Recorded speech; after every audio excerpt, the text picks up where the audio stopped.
சர்வம் சிவமயம் சப்தவிடங்க தலங்களினுடைய யாத்திரையில இப்ப நாம பார்க்க இருக்கிறது 5வது விடங்கத்தலம். இந்த திருத்தலம் கடற்கரையோரமாக இருக்கக்கூடிய மிகவும் தொன்மையான நகரம். வேதங்கள் இறைவனை வழிபட்ட சிறப்புடைய தலம். வேதங்கள் எல்லாம் இங்க ஒரு வனமாக, வேத வனமாக, வேதாரண்யமாக இருக்கக்கூடிய திருத்தலம்.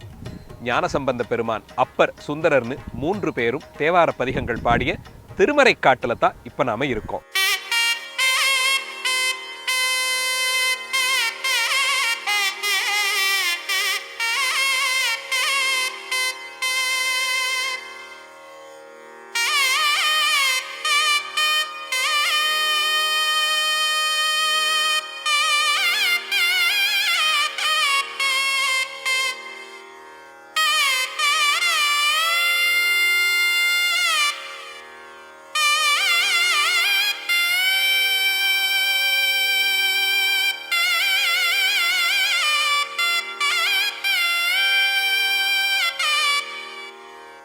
மணிகர்ணிகை தீர்த்தம் சிவபெருமானுடைய ஜடாபாரத்திலிருந்து ஒரு துளியாக விழுந்த கங்கை இந்த திருத்தலத்துல கோயிலின் உட்பிரகாரத்துல அக்னி மூலையில குளமாக தேங்கி இருக்கு.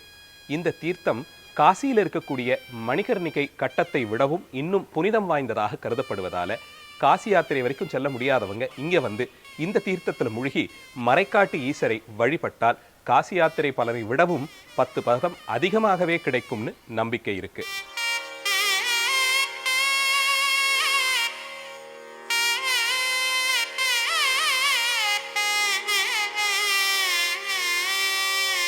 வேதங்கள் சிவபெருமானுடைய சிறப்புகளை தன்னால் முடிந்த அளவு பாடி பரவக்கூடிய அந்த வேதங்கள் நாளும் இந்த தலத்திற்கு வந்து இறைவனை வழிபாடு செஞ்சது. வேதங்களை பொறுத்த வரையிலும் அது இவன்தான் இறைவன், இவன்தான் இறைவன்னு நேரடியாக சில இடங்களிலும் மறைமுகமாக பல இடங்களிலும் இறைவனுடைய சிறப்புகளை பட்டியலிட்டு சொல்லும். அப்படி பேசும்போது அவருடைய சிறப்புகளை உணர்ந்த நிலையில நாமும் போய் அந்த பரம்பொருளை வழிபட வேண்டும்னு ஆசைப்பட்ட வேதங்கள் இந்த காட்டிற்கு வந்து ஏகாந்தமாக இருந்த இந்த வனத்துல 4 வேதங்களும் 4 அடியார்கள் வடிவம் ஏந்தி இந்த இறைவனை வழிபட்டு சுயம்புவாக வெளிப்பட்ட அந்த திருமேனியை வழிபட்டு அவரிடமிருந்து நன்மைகளை எல்லாம் வேண்டி பெற்றன. எல்லாம் முடிந்துவிட்டு கலியுகம் வந்தாச்சு. இந்த நேரத்துல சாமியை அப்படியே விட்டுட்டு போகக்கூடாதுன்னு சொல்லி இந்த திருக்கோயிலினுடைய கதவுகளை திருக்காப்பு சேர்த்து, அதாவது கதவை பூட்டி அடைத்து விட்டு சென்று விட்டன. இப்படி வேதங்கள் வழிபட்டும் பூட்டிய அந்த கதவங்கள் பின்னாளில் 2 பெரிய சைவ அடியார்களால திறக்கப்பட்ட சிறப்பை இந்த தலத்துல தான் பார்க்கிறோம்.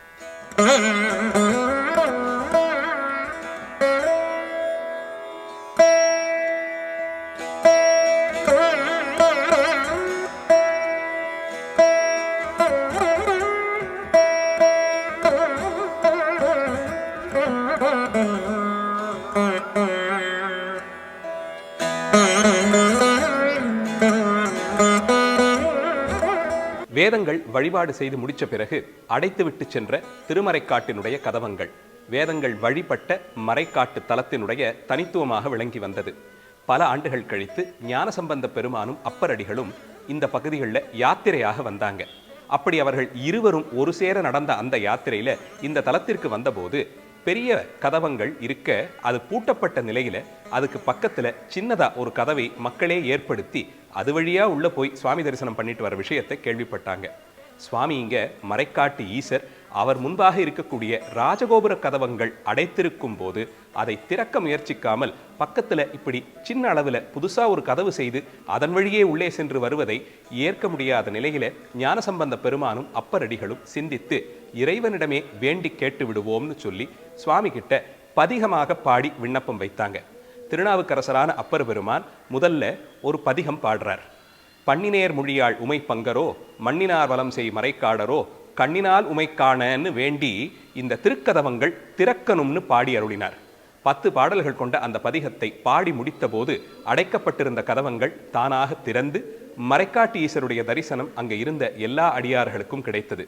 மனமகிழ்ச்சியோட ஞானசம்பந்த பெருமான் அப்பரடிகள் இன்னும் இருந்த பல அடியார்களும் உள்ளே சென்று மறைக்காட்டு ஈசரையும் அந்த சன்னதியிலேயே உள்ள இருக்கக்கூடிய திருக்கல்யாண கோலத்திலே அருளக்கூடிய உமாதேவியுடனான பரம்பொருளான சிவபெருமானையும் தரிசனம் செய்து வந்தாங்க. திருக்கோயில்கள் எப்படி கதவம் திறக்கப்படுகிறதோ அதே போல பூஜை காலங்கள் எல்லாம் முடிந்த பிறகு மறுபடியும் திருக்காப்பு சேர்க்கப்படணும், அதாவது கதவு பூட்டப்படணும். அதற்காக வேண்டி ஞானசம்பந்தர் மறுபடியும் சதுரம் மறைன்னு தொடங்கக்கூடிய பதிகத்தை பாடி இந்த திருக்கோயிலின் கதவங்கள் பூஜை காலம் முடிந்து விட்டபடியால் அடைத்து கொள்ளட்டும்னு வேண்டினார். ஒரே பாடல்லேயே திறந்திருந்த அந்த கதவங்கள் மறுபடியும் அடைத்து கொண்டது. இப்படி ஞானசம்பந்தரும் அப்பர் பெருமானும் சேர்ந்து கோயில் திருக்கதவம் திறக்கவும் அடைக்கவும் பாடிய சிறப்பு இந்த திருத்தலத்திற்கு உண்டு.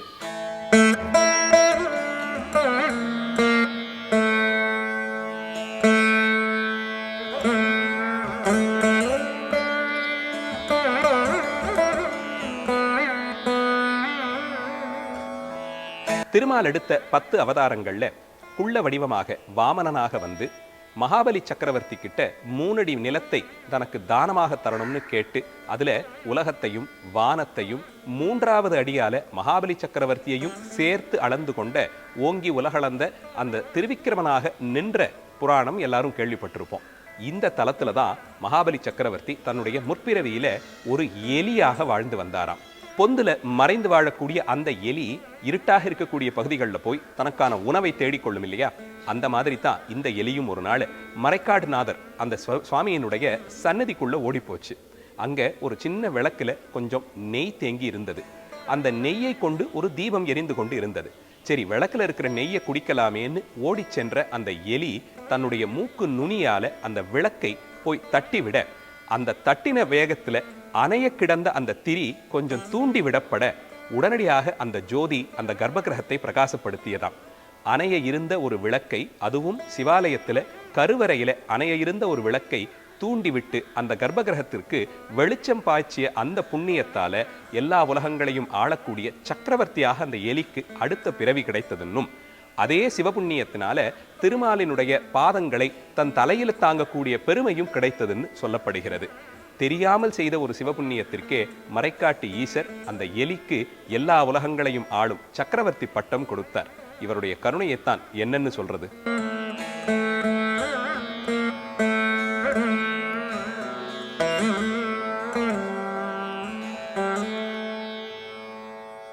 முச்சுக்குந்தன் கொண்டு வந்த 7 தியாகராஜ வடிவங்கள்ல இந்த திருத்தலத்துல இருக்கிற சுவாமிக்கு புவனி விடங்கர்னு பேரு. இவர் ஆடக்கூடிய தாண்டவம் ஹம்சபாத நடனம்.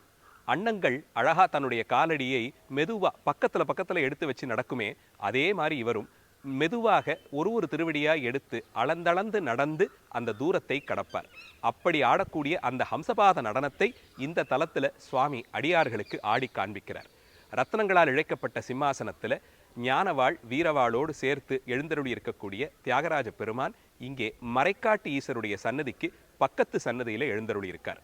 10-11ஆம் நூற்றாண்டு சோழர்கால கல்வெட்டுகள்லேருந்து ஆரம்பிச்சு பிற்கால பாண்டியர்கள், அதற்கு பிறகு வந்த அரசர்கள்னு தொடர்ச்சியாக பல மன்னர்களாலும் பல்வேறு திருப்பணிகள் செய்யப்பட்ட இந்த ஆலயம் அளவில் ரொம்ப பெரியதாக இருக்க பார்க்கிறோம்.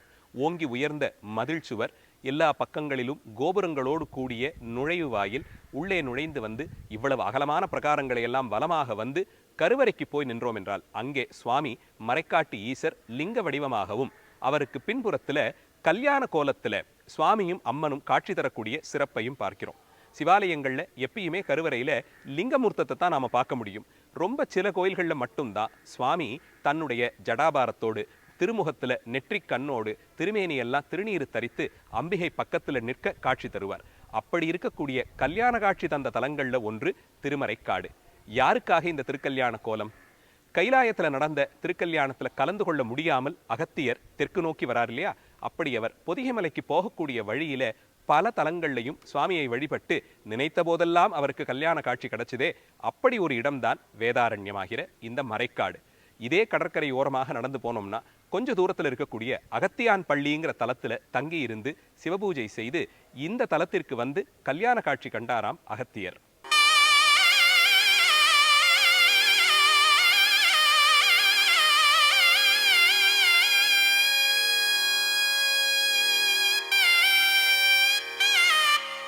யாழை பழித்தன்ன மொழிமங்கை ஒரு பங்கன், பேழை சடை முடிமேல் பிறை வைத்தான் இடம் பேணில், தாழை பொழிலூடே சென்று பூழை தலை நுழைந்து வாழைக்கனி கூழை குரங்குண்ணும் மறைக்காடே. 8ஆம் நூற்றாண்டுல சுந்தரமூர்த்தி சுவாமிகள் இந்த தலத்திற்கு வந்தபோது ரொம்ப அழகான ஒரு இயற்கை காட்சியை பார்க்கிறார். கடற்கரையோரமாக இருக்கக்கூடிய இந்த பெரிய நகரத்துல தாழை மடல்கள், தாழம்பூ சொல்லுவோமே, அது புதர்களாக நிறைய வளர்ந்து கிடந்துதான். அது வேலி போலே, வாழை மரங்கள் இருக்கக்கூடிய நிலத்திற்கு வேலி போலே தாழம் மலர்கள், மடல்கள் பூத்திருந்தது. அந்த வாழை கனியை எடுக்கிறதுக்கு ஒரு குரங்கு கூட்டம் வந்ததாம். அதுல தாழை மடலை தாண்டி போக முடியாம, ஏன்னா முள்ளு நிறைய இருக்கும் இல்லையா, அதுல அங்கங்க இருக்கக்கூடிய சின்ன இடத்துக்குள்ளெல்லாம் நுழைஞ்சி அந்த வாழை மரத்தை போய் தொட்டு அதுல இருந்த பழத்தை எல்லாம் எடுத்து தின்றதாம் குரங்குகள். அப்படியான வேதாரண்யமாகிற திருமறைக்காட்டுக்கு வந்தீங்கன்னா இங்க நீங்க யாழை பழித்த மொழியாள் என்ற பெயரோடு இருக்கக்கூடிய அம்பிகையை தனக்கு ஒரு பாகத்திலே வைத்த மறைக்காட்டு ஈசரை பார்க்கலாம்னு சுந்தரர் சொல்றார். என்ன அழகான தமிழ் பெயர், யாழை பழித்த மொழியாள். குழலினிது யாழினிது என்பர் தம்மக்கள் மழலை சொல் கேளாதவர்ங்கிறது வள்ளுவருடைய வாக்கு. சின்ன குழந்தைகள், தான் பெற்ற பிள்ளைகள் மழலையாக பேசக்கூடியது குழல், யாழ் முதலிய கருவிகளினுடைய இசையை விடவும் சிறப்பாக இருக்கும்னு சொல்றாரு இல்லையா. கிட்டத்தட்ட அந்த மழலை சொல் போலே மயக்கக்கூடிய சொற்களாலே அருமையாக இனிமையாக இசை போலே பேசுவாளாம். அதனால இந்த அம்பிகை பேச கேட்டோம்னா யாழிசை என்னங்க அவ்வளவா இனிமையா இருக்கும், எங்க அம்பாள் பேச்சை கேட்கணும்னு சொல்லும்படியாக இருக்கும். அதனால் இந்த தலத்து இறைவிக்கு யாழை பழித்த மொழியாள்னு சுந்தரர் வைத்த அதே பெயரை இன்று வரையில் வழக்கில் வச்சிருக்காங்க.